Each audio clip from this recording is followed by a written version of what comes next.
My name is Claire Donovan, and I'm about to tell you how I spent $151,200 over 3 years to buy my childhood home from my own mother without her knowing it, and how my sister Rachel spent those same 3 years stealing $186,000 she claimed was rental income, while planning to take the house for herself. But let's start at the beginning. I'm the younger daughter. Rachel is 4 years older, married to a dental equipment salesman named Derek. Mother to 2 children she photographs constantly but seems to actually parent rarely. I'm single, childless by choice, and a senior data analyst for a tech company in Austin.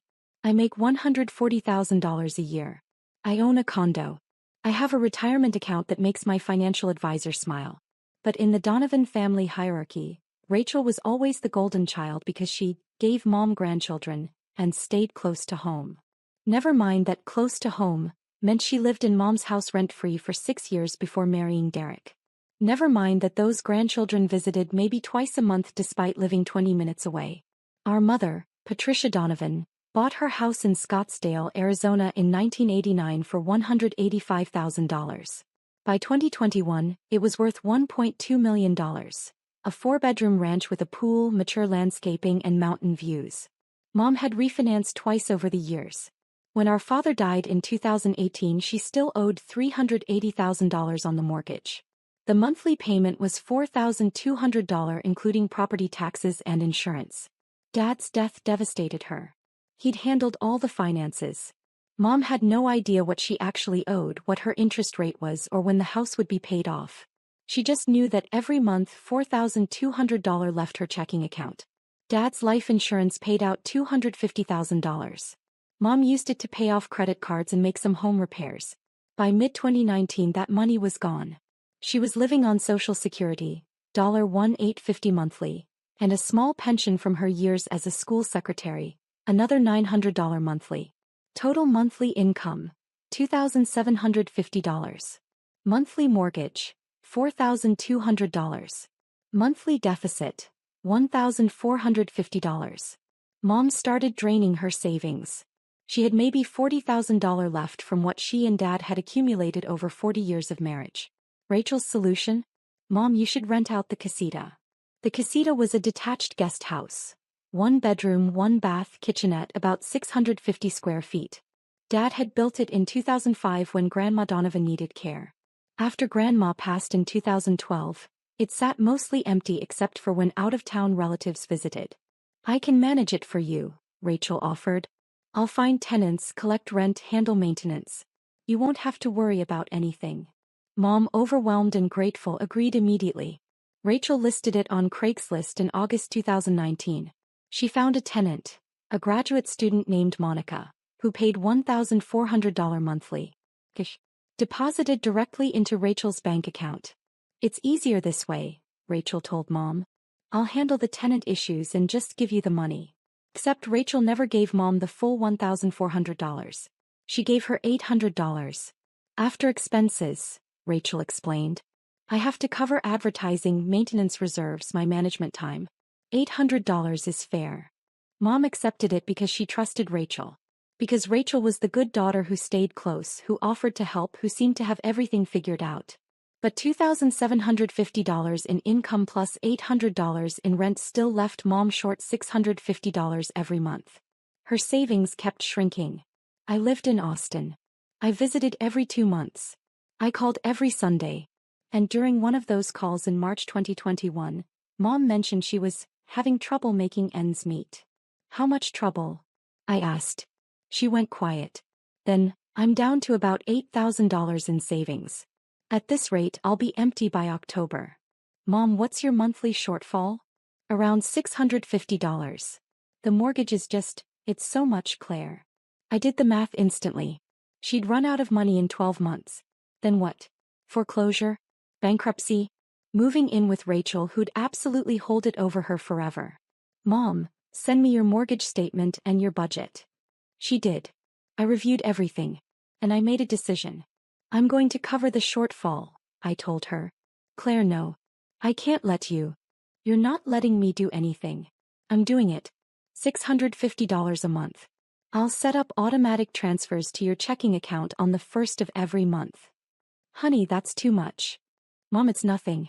I can afford it. She cried. He thanked me. She made me promise not to tell Rachel because your sister is so proud and she'd feel bad that she couldn't help more. I promised.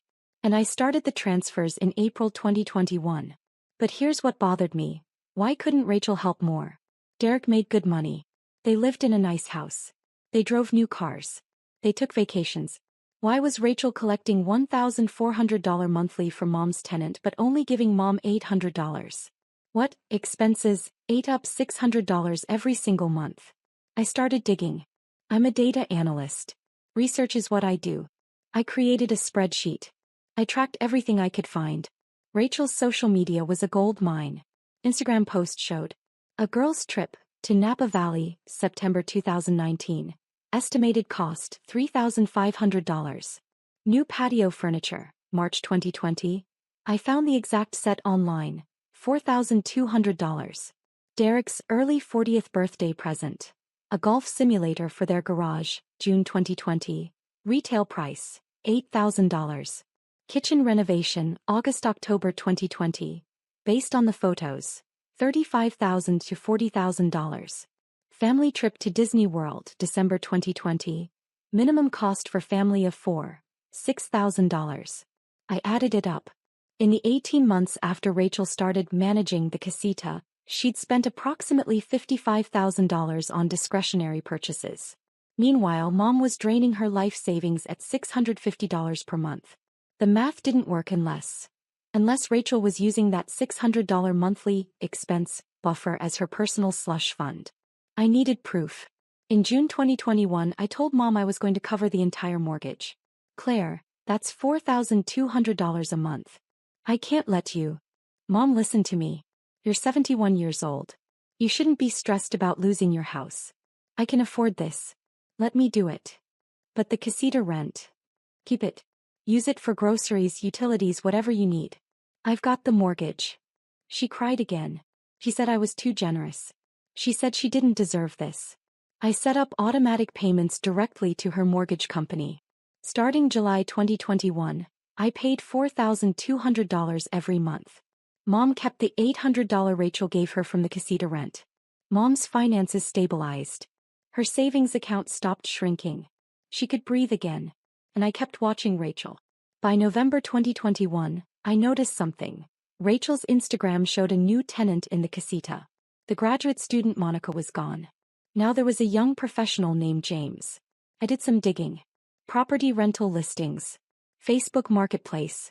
Craigslist. I found Rachel's listing from October 2021. The casita was now rented for $1,650 monthly. But Rachel was still giving mom $800. So Rachel was now pocketing $850 per month, $10,200 per year, while telling mom the rent barely covered expenses. I documented everything. Screenshots. Archived listings. Dates. Amounts. In March 2022, the tenant changed again. This time to a couple. Rachel's new listing showed the rent at $1,750 monthly. Mom still received $800. Rachel's theft had increased to $950 per month. I expanded my investigation. I hired a private investigator in Scottsdale, a retired police detective named Marcy Chin who specialized in financial investigations. I need to know everywhere this money is going, I told her. Marcy worked for 6 weeks.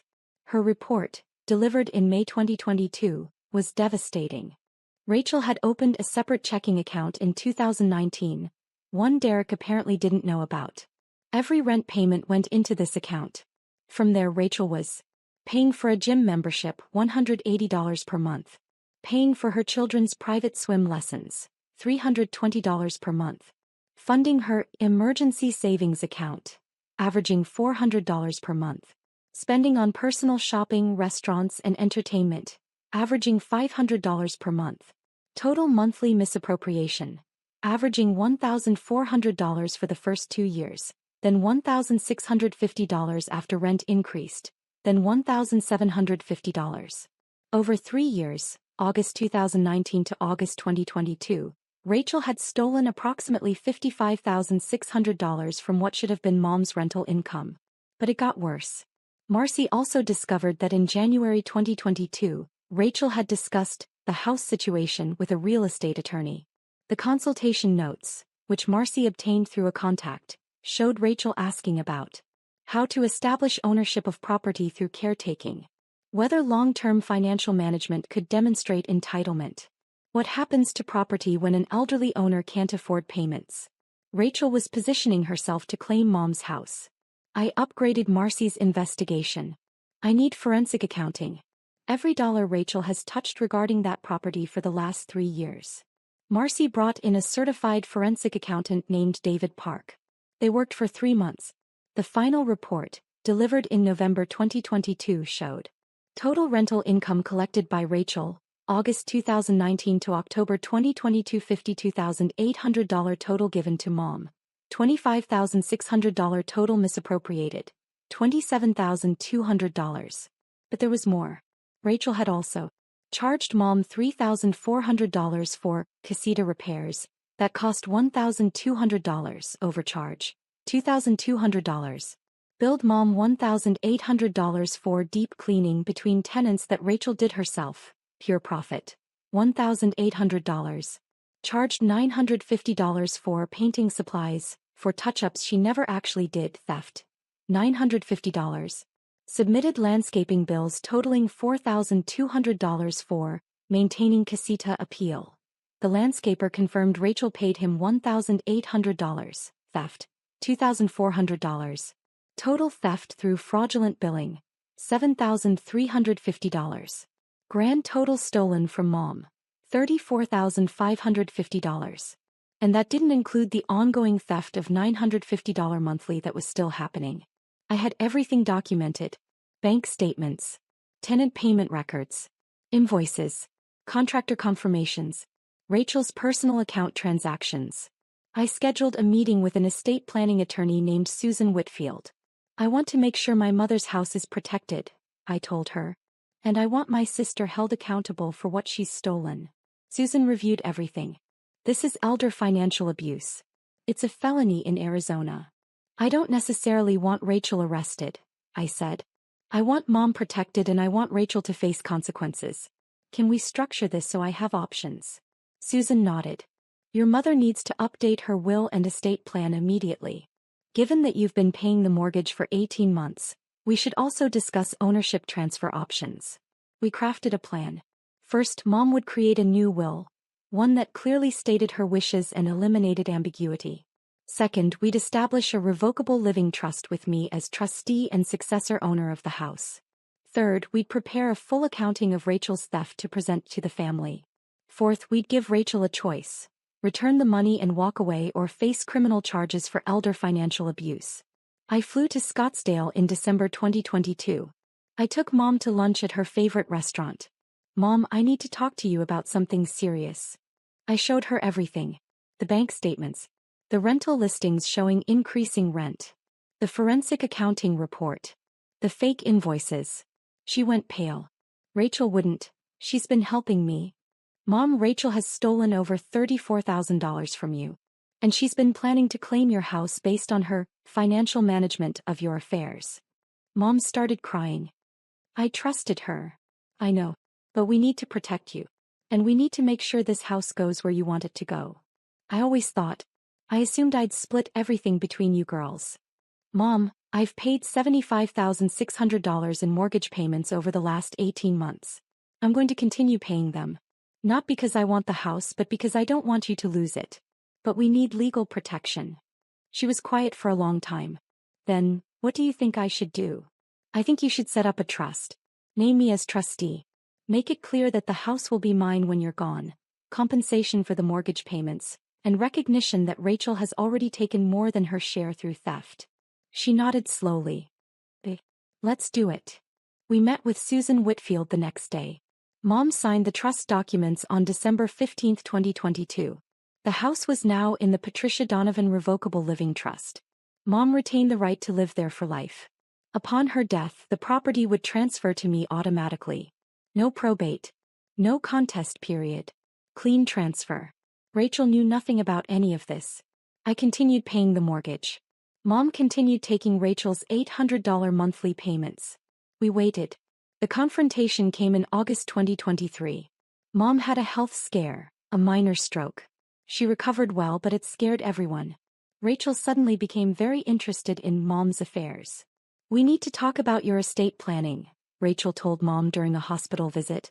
Make sure everything is in order. Mom, still weak, said, it's handled. But have you updated your will recently? Made any changes? Everything's taken care of, Rachel. Rachel's eyes narrowed. Mom, I've been managing your rental property for 4 years. I've helped keep you afloat financially.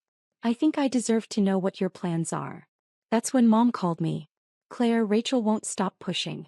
She wants to know about the house. I think we need to tell her. Not yet, I said. Let's do this right. Family meeting. Everyone present. Full disclosure. We scheduled it for September 10, 2023. Mom's house. Attendees. Mom, Rachel, Derek, me, Aunt Linda, Mom's sister, Aunt Maureen, Dad's sister, and Susan Whitfield. Rachel thought it was a meeting to discuss Mom's care plan after the stroke.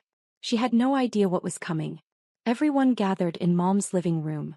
Rachel sat next to Derek, confident and relaxed. She'd brought a folder, probably her own proposals for Mom's care. Susan Whitfield sat at the dining table with her briefcase. Mom started. I asked everyone here because I need to address some things about my estate and my finances. Rachel jumped in. Mom, that's great. I actually have some ideas. Let Mom finish, Aunt Linda said sharply. Mom continued. When your father died, I struggled financially. The mortgage was $4,200 a month and I only had about $2,750 in income. I was going to lose this house. Rachel nodded sympathetically. I know, Mom. That's why I helped you rent the casita. Rachel, please be quiet, Mom said firmly. What I'm about to say is important. Rachel's expression flickered. Confusion. Then the first hint of concern. Mom looked at me. Claire, will you explain? I opened my laptop. Connected it to the TV. Displayed a spreadsheet. In March 2021, Mom told me she was running out of savings. I started covering her mortgage shortfall, $650 monthly. In July 2021, I took over the entire mortgage payment. For the last 26 months, I've paid $4,200 every single month directly to Mom's mortgage company. I showed the bank transfer records on the screen. 26 payments.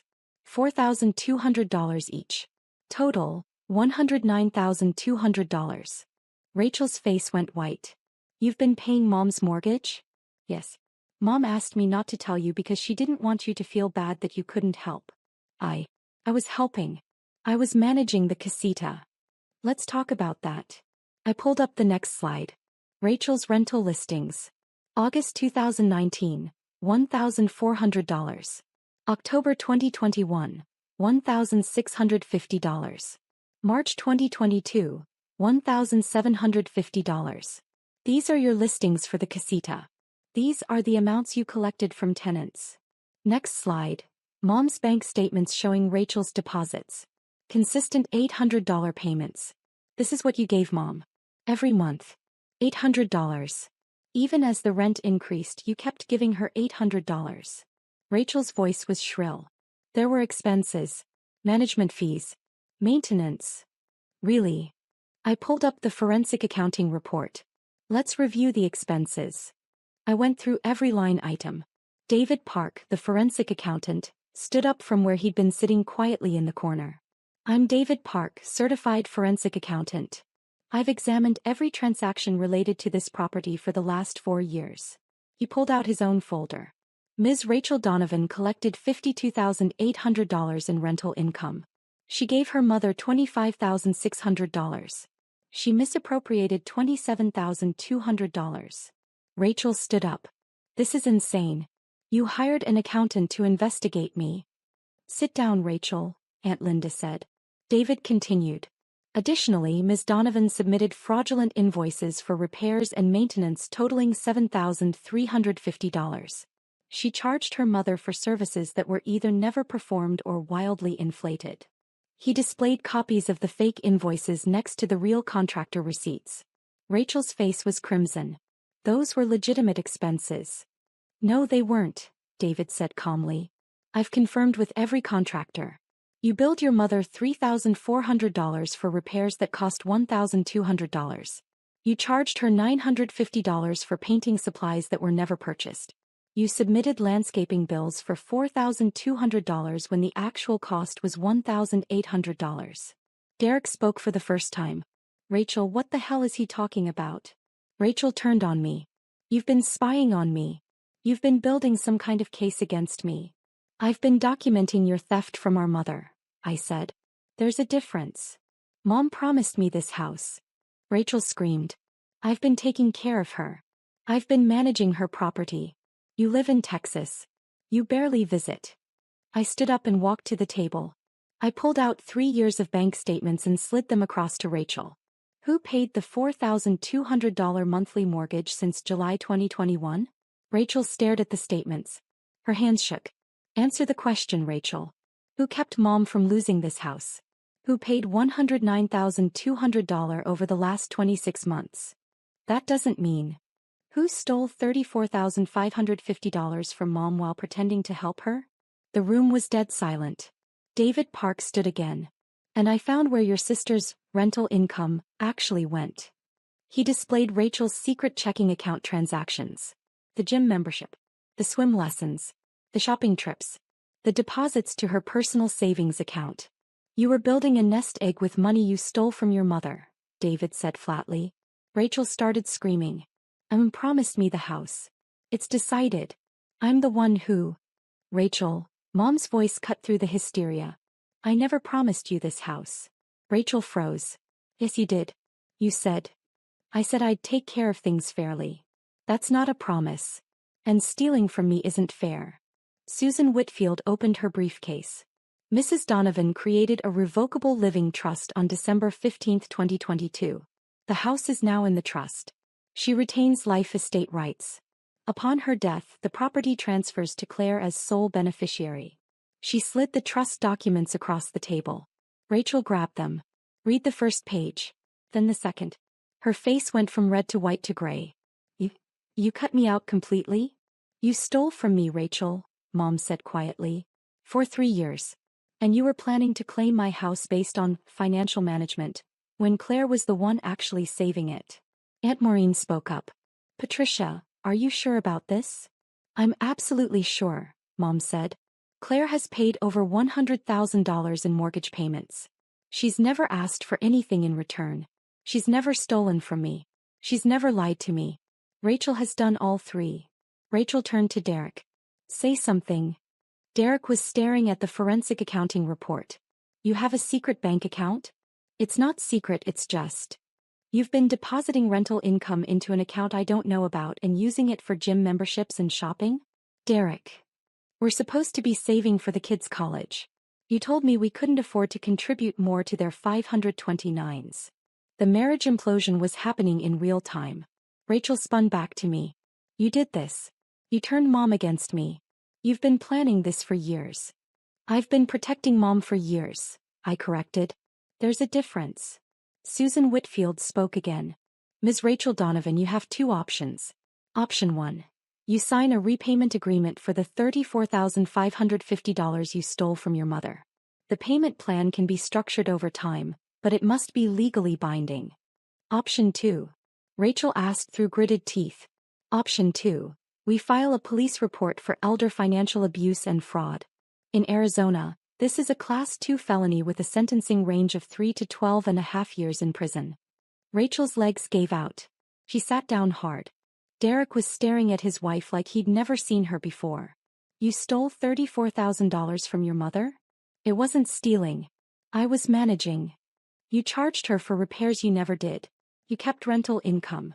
That's theft, Rachel. Aunt Linda leaned forward. Rachel, sweetheart, sign the repayment agreement. But the house. The house is Claire's, Mom said firmly. It's been decided. You made your choices. These are the consequences. Rachel looked around the room. At Mom's determined face. At Derek's disgust. At her aunt's disappointment. At my calm, unwavering expression. You're all against me, she whispered. No, I said. You're against yourself. You stole from Mom. You lied to everyone. You planned to take a house you didn't earn while I was paying to save it. These are your choices, Rachel. Own them. Susan Whitfield pulled out the repayment agreement. I need an answer. Rachel stared at the document for 30 seconds. Then she grabbed a pen and signed it. $34,550 paid over 48 months. First payment due October 1st. Monthly payment, $719.79. If you miss 2 consecutive payments, the full balance becomes due immediately and we file criminal charges. Rachel signed.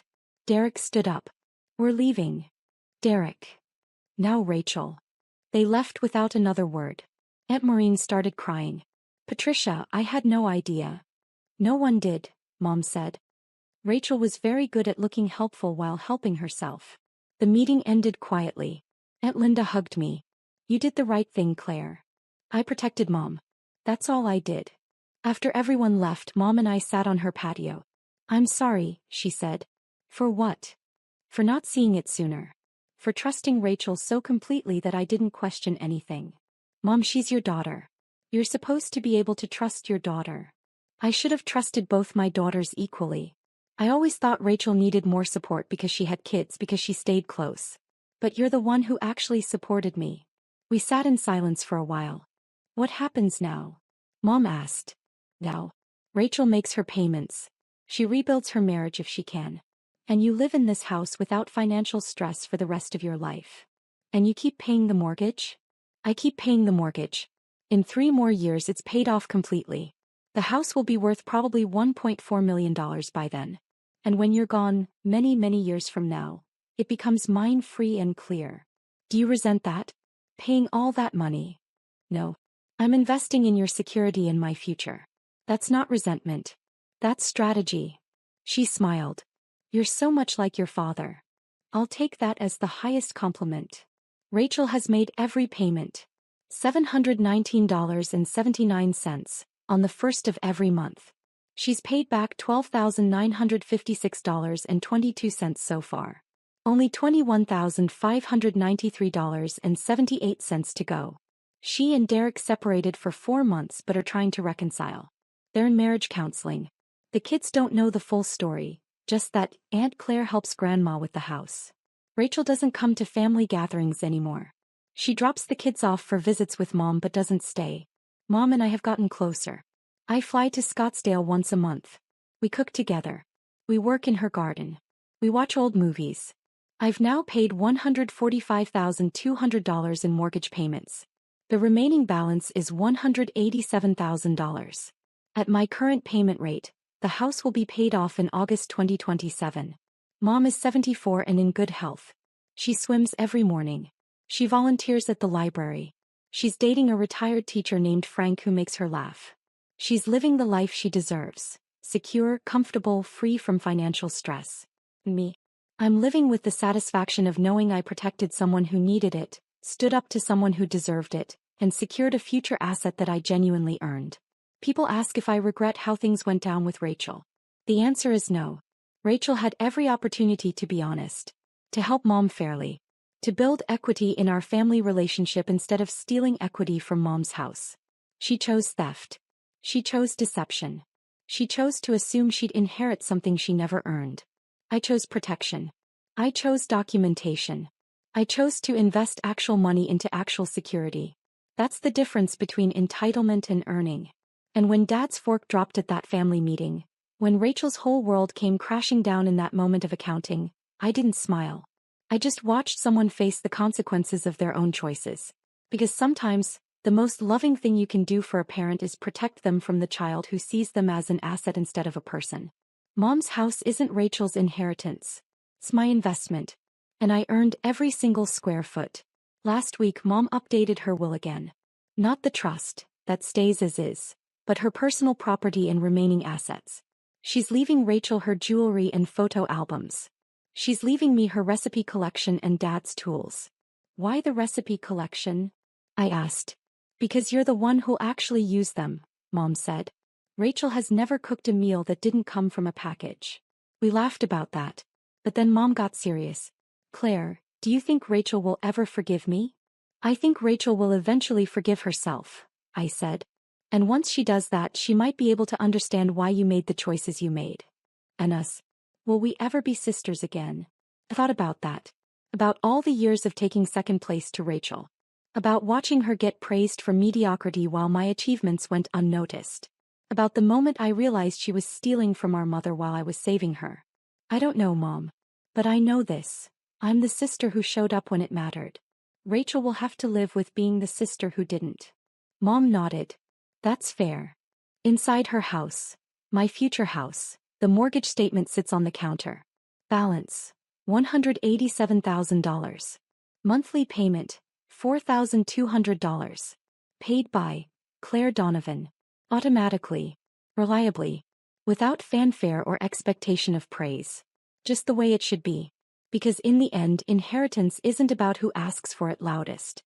It's about who earns it quietly.